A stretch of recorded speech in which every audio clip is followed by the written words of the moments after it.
We do want to continue this conversation on the impact of those tariffs on the Canadian economy and the ongoing negotiation for a trade deal. For more, let's turn now to Jean Charest. He is the former Premier of Quebec and also a member of the Prime Minister's Council on Canada-U.S. Relations. Thank you for joining us today. Thank you, Artie. Okay, so Mr. Charest, what does the federal government need to do to defend Canadian workers and businesses across the country? Well, let's take a deep breath here and stay calm. What emerges from the last 24 hours, I think, is a very strong consensus in the country behind Prime Minister Carney to take the time to make a deal that will be in the interest of the country.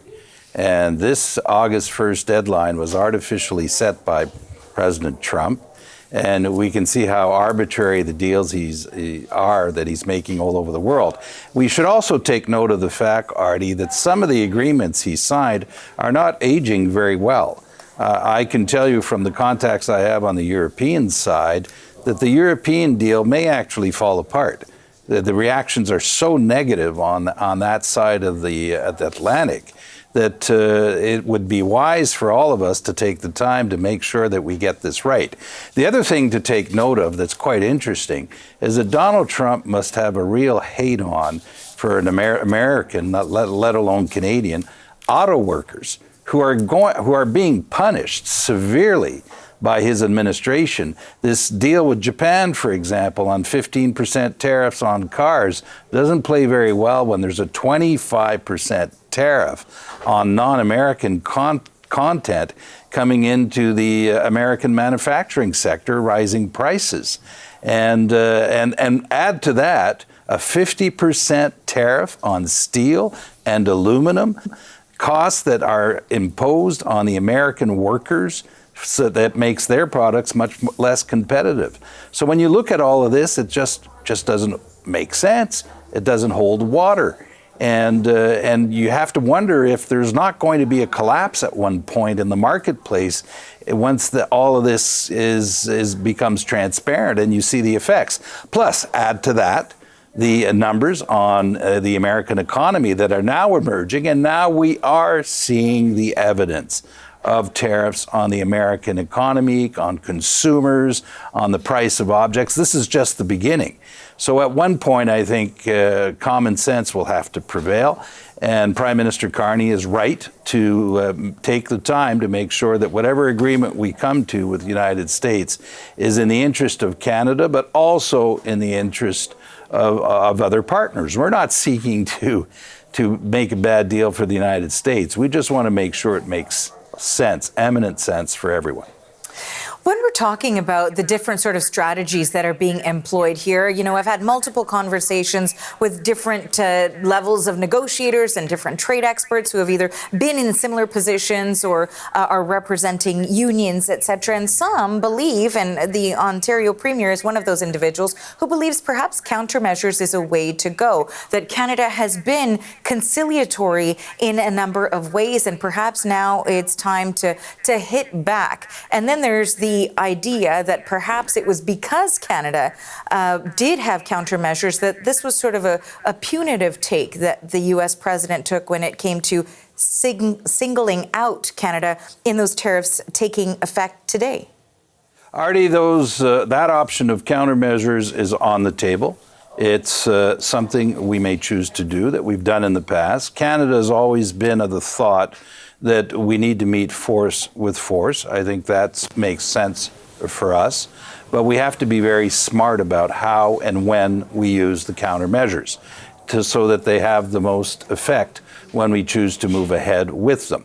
Keep in mind also that of all the countries in the world, because of the previous trade agreement renegotiated by Donald Trump himself in 2018, the vast majority of merchandise that goes back and forth is tariff-free.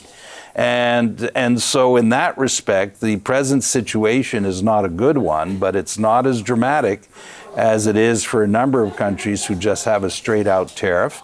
And also in the negotiations, Artie, Canadians need to know that we do anticipate there may be a tariff regime, but what we're really, really looking for is an agreement that will be free of the effects of a tariff.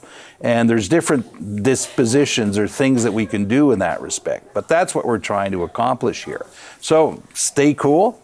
Make sure that every option stays on the table, and the American side needs to know we do that. But also at this point, I don't know, I'd be encouraging American auto workers and the automotive industry in the United States to start speaking up, because they are going to be taking a huge hit by the Trump administration because of what he's doing now in deals with Japan and Europe and Canada and Mexico. So how are those conversations going then when we look at the position of that Canada-U.S. Council? Is that part of the talks of trying to cooperate or find that common ground with those on the U.S. side who are feeling the impacts, and urging them or encouraging them to make their perspective or voices heard by the U.S. president, who we've heard time and time again is the one and only person who's making a decision on whether or not tariffs are coming into play? Well, Artie, let's be very honest here. I mean, what's happening in the United States, a lot of people in the American business community are presently scared to speak up. But as we advance and we go down this path, and the effects are damaging, and American car companies, automotive companies are losing hundreds of millions of dollars. Think of Ford, of GM, that the employment numbers are starting to go south. The markets are going south. We need to create and help create an environment where people will speak up. And here is a very important distinction. Donald Trump is not the whole United States. The people our business people do business with in the United States, they're on our side. They don't agree with this. It doesn't make sense. So we need to encourage them to speak up in defense of their own interest, which is becoming clearer and clearer as we push ahead. And as we communicate with Americans, we need to draw that distinction and avoid sending a negative message to our American counterparts who are actually on our side, but should be encouraged to speak up, and speak up loudly and rapidly before it's too late in regards to their trading relationship with other countries. Well, you have unique and valuable insight on this, and we very much appreciate you joining our program today and sharing that insight with our viewers. Thank you, Mr. Charest. Thank you, Artie.